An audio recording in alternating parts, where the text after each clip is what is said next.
La lotería, el impactante cuento de Shirley Jackson que impactó un 26 de junio de 1948. La mañana del 27 de junio amaneció clara y soleada con el calor lozano de un día de pleno estío, las plantas mostraban profusión de flores y la hierba tenía un verdor intenso.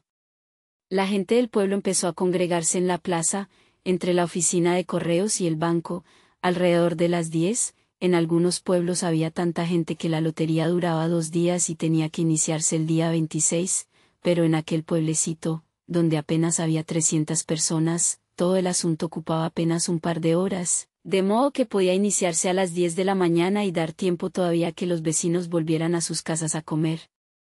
Los niños fueron los primeros en acercarse, por supuesto. La escuela acababa de cerrar para las vacaciones de verano y la sensación de libertad producía inquietud en la mayoría de los pequeños. Tendían a formar grupos pacíficos durante un rato antes de romper a jugar con su habitual bullicio, y sus conversaciones seguían girando en torno a la clase y los profesores, los libros y las reprimendas.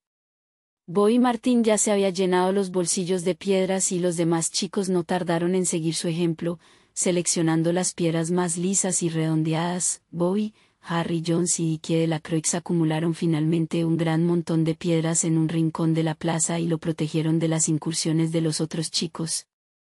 Las niñas se quedaron aparte, charlando entre ellas y volviendo la cabeza hacia los chicos, mientras los niños más pequeños jugaban con la tierra o se agarraban de la mano de sus hermanos o hermanas mayores. Pronto empezaron a reunirse los hombres, que se dedicaron a hablar de sembrados y lluvias, de tractores e impuestos, mientras vigilaban a sus hijos. Formaron un grupo, lejos del montón de piedras de la esquina, y se contaron chistes sin alzar la voz, provocando sonrisas más que carcajadas.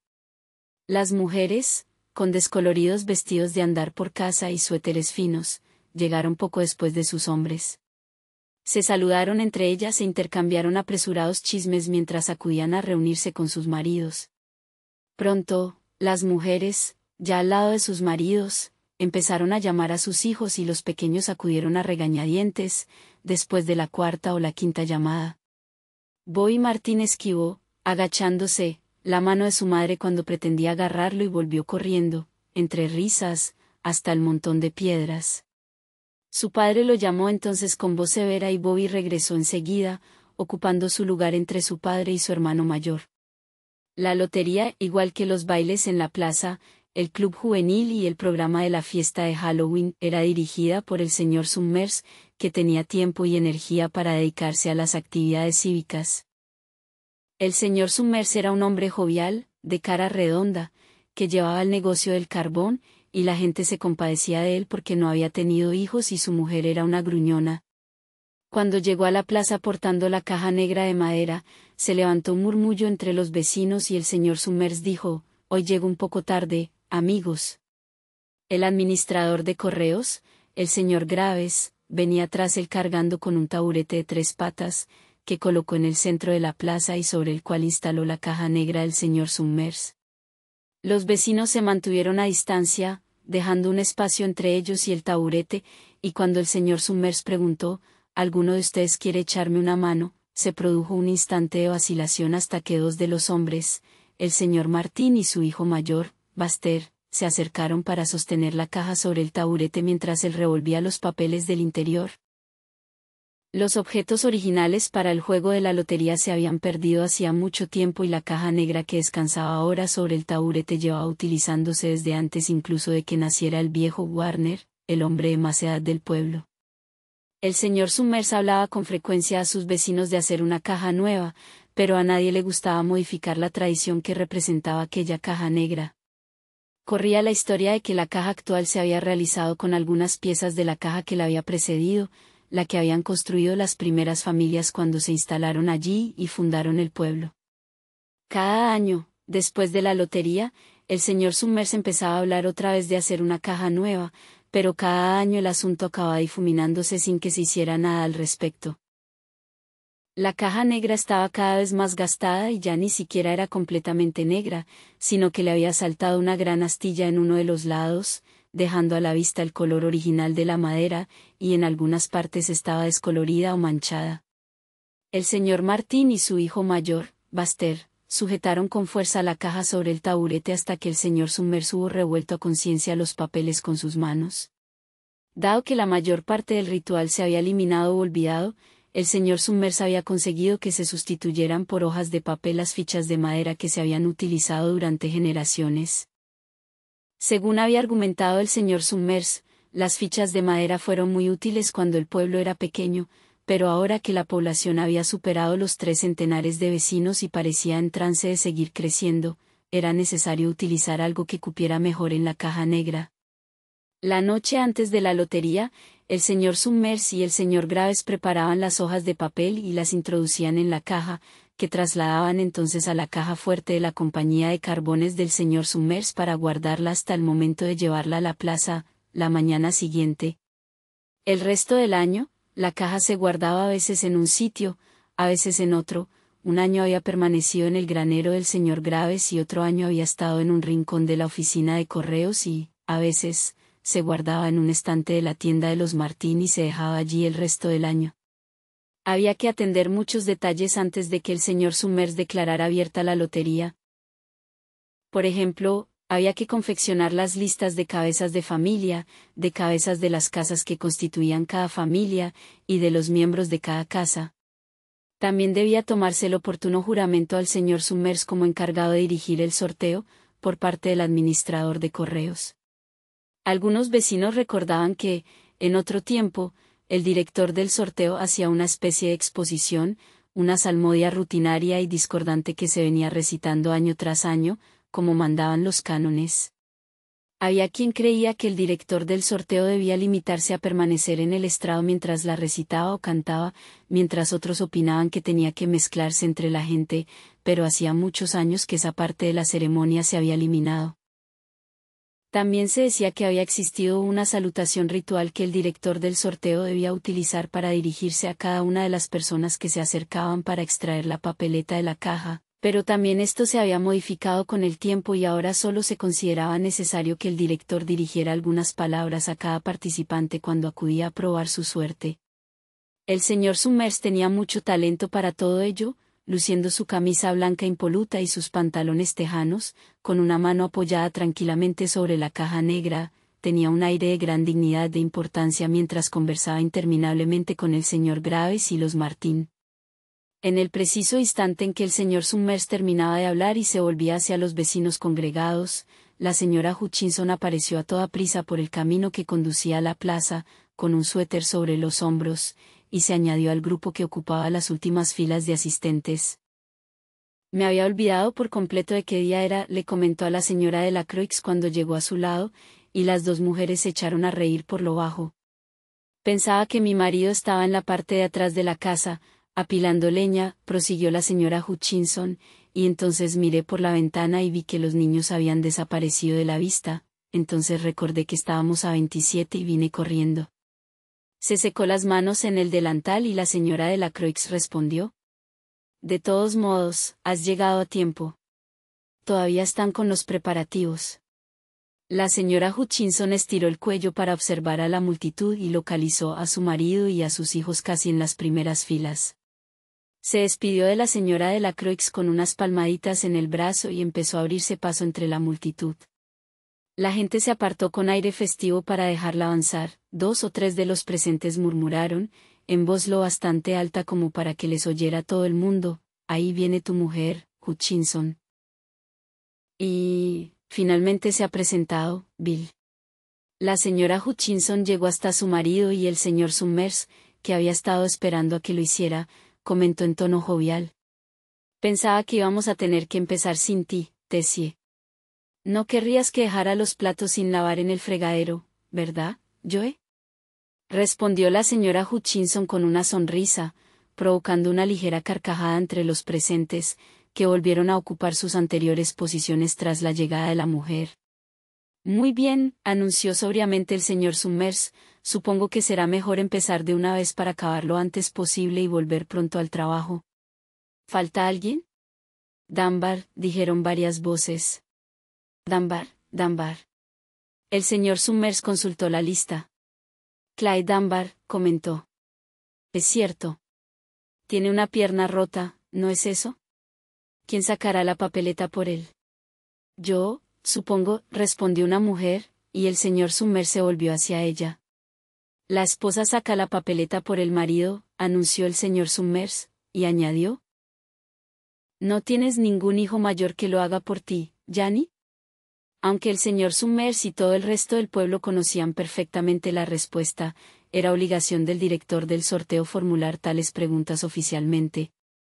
El señor Summers aguardó con expresión atenta la contestación de la señora Dunbar. Horace no ha cumplido aún los 16, explicó la mujer con tristeza.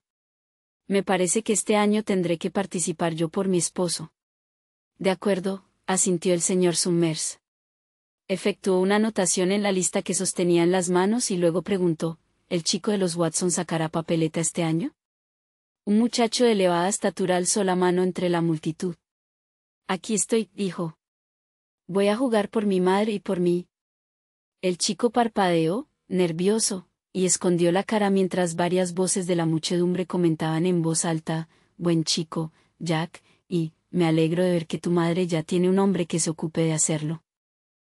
Me había olvidado por completo de qué día era, le comentó a la señora de la Croix cuando llegó a su lado, y las dos mujeres se echaron a reír por lo bajo. Pensaba que mi marido estaba en la parte de atrás de la casa, apilando leña, prosiguió la señora Hutchinson, y entonces miré por la ventana y vi que los niños habían desaparecido de la vista, entonces recordé que estábamos a 27 y vine corriendo. Se secó las manos en el delantal y la señora de la Croix respondió. De todos modos, has llegado a tiempo. Todavía están con los preparativos. La señora Hutchinson estiró el cuello para observar a la multitud y localizó a su marido y a sus hijos casi en las primeras filas. Se despidió de la señora de la Croix con unas palmaditas en el brazo y empezó a abrirse paso entre la multitud. La gente se apartó con aire festivo para dejarla avanzar. 2 o 3 de los presentes murmuraron, en voz lo bastante alta como para que les oyera todo el mundo, ahí viene tu mujer, Hutchinson. Y, finalmente se ha presentado, Bill. La señora Hutchinson llegó hasta su marido y el señor Summers, que había estado esperando a que lo hiciera, comentó en tono jovial. Pensaba que íbamos a tener que empezar sin ti, Tessie. No querrías que dejara los platos sin lavar en el fregadero, ¿verdad, Joe?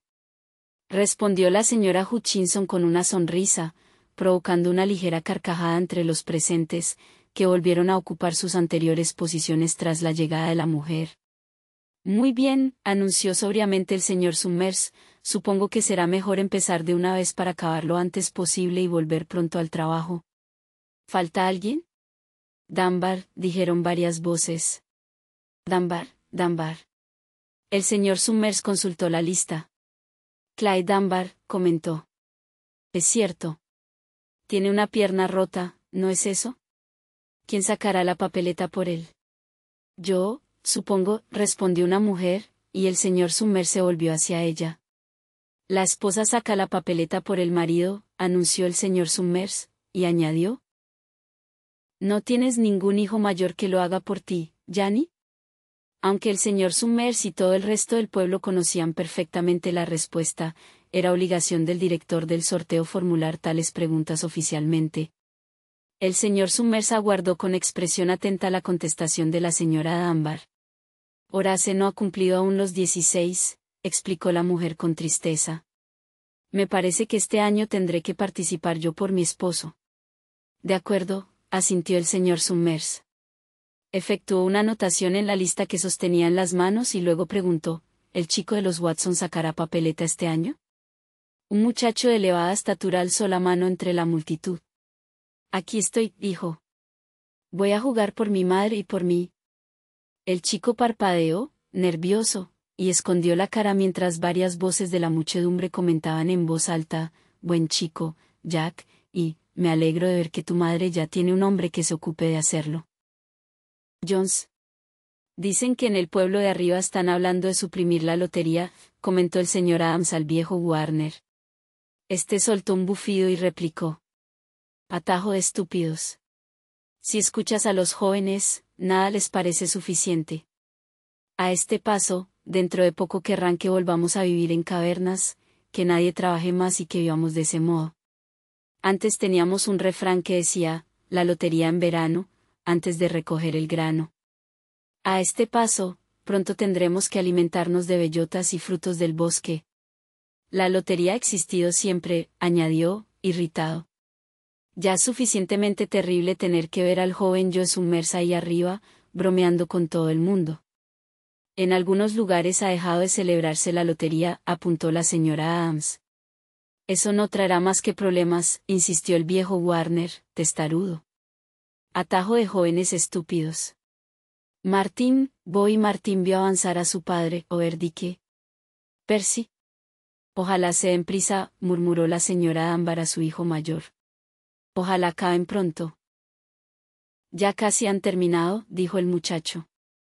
Prepárate para ir corriendo a informar a tu padre, le indicó su madre. El señor Summers pronunció su propio apellido, dio un paso medido hacia adelante y escogió una papeleta de la caja. Luego, llamó Warner. Llevo 67 años asistiendo a la lotería, proclamó el señor Warner mientras se abría paso entre la multitud. 77 loterías. Watson, el muchacho alto se adelantó con andares desgarbados. Una voz exhortó, no te pongas nervioso, muchacho, y el señor Summers añadió, tómate el tiempo necesario, hijo. Después, cantó el último nombre. Zanini. Tras esto se produjo una larga pausa, una espera cargada de nerviosismo hasta que el señor Summers, sosteniendo en alto su papeleta, murmuró. Muy bien, amigos. Durante unos instantes, nadie se movió, a continuación, todos los cabezas de familia abrieron a la vez la papeleta. De pronto, todas las mujeres se pusieron a hablar a la vez. ¿Quién es? ¿A quién le ha tocado? ¿A los Dunbar? ¿A los Watson? Al cabo de unos momentos, las voces empezaron a decir. Es Hutchinson. Le ha tocado a Bill Hutchinson. Ve a decírselo a tu padre, ordenó la señora Dunbar a su hijo mayor. Los presentes empezaron a buscar a Hutchinson con la mirada. Bill Hutchinson estaba inmóvil y callado, contemplando el papel que tenía en la mano. De pronto, Tessie Hutchinson le gritó al señor Summers.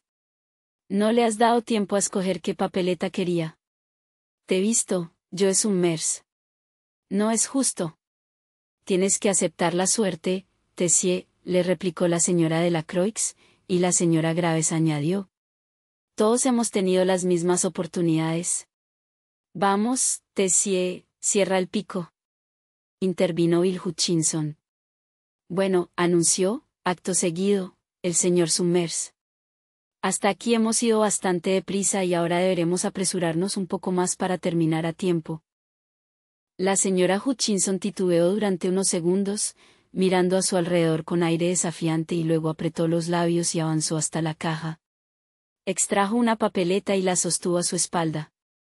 Bill, dijo por último el señor Summers, y Bill Hutchinson metió la mano en la caja y tanteó el fondo antes de sacarla con el último de los papeles. Los espectadores habían quedado en silencio. Espero que no sea Nancy, cuchicheó una chica, y el sonido del susurro llegó hasta el más alejado de los reunidos. Antes, las cosas no eran así, comentó abiertamente el viejo Warner. Y la gente tampoco es como en otros tiempos. Muy bien, dijo el señor Summers. Abran las papeletas. Tú, Harry, abre la del pequeño Dave. El señor Graves desdobló el papel y se escuchó un suspiro general cuando lo mostró en alto y todos comprobaron que estaba en blanco. Nancy y Bill, hijo, abrieron los suyos al mismo tiempo y los dos se volvieron hacia la multitud con expresión radiante, agitando sus papeletas por encima de la cabeza. Tessie, indicó el señor Summers. Se produjo una breve pausa y, a continuación, el director del sorteo miró a Bill Hutchinson. El hombre desdobló su papeleta y la enseñó. También estaba en blanco. Tessie, anunció el señor Summers en un susurro. Muéstranos su papel, Bill. Bill Hutchinson se acercó a su mujer y le quitó la papeleta por la fuerza. En el centro de la hoja había un punto negro, la marca que había puesto el señor Summers con el lápiz la noche anterior, en la oficina de la compañía de carbones. Bill Hutchinson mostró en alto la papeleta y se produjo una reacción agitada entre los congregados. Bien, amigos, proclamó el señor Summers, démonos prisa en terminar. Aunque los vecinos habían olvidado el ritual y habían perdido la caja negra original, aún mantenían la tradición de utilizar piedras. El montón de piedras que los chicos habían reunido antes estaba preparado y en el suelo, entre las hojas de papel que habían extraído de la caja, había más piedras. La señora de la Croix escogió una piedra tan grande que tuvo que levantarla con ambas manos y se volvió hacia la señora Dunbar. Vamos, le dijo. Date prisa. La señora Dunbar sostenía una piedra de menor tamaño en cada mano y murmuró, entre jadeos. No puedo apresurarme más. Tendrás que adelantarte. Ya te alcanzaré. Los niños ya tenían su provisión de piedras y alguien le puso en la mano varias piedrecitas al pequeño David Hutchinson. Tessie Hutchinson había quedado en el centro de una zona despejada y extendió las manos con gesto desesperado mientras los vecinos avanzaban hacia ella. No es justo, exclamó. Una piedra la golpeó en la sien. Vamos, vamos, todo el mundo, gritó el viejo Warner. Steve Adams estaba al frente de la multitud de vecinos, con la señora Graves a su lado. No es justo. No hay derecho. Siguió exclamando la señora Hutchinson. Instantes después todo el pueblo cayó sobre ella. Fin.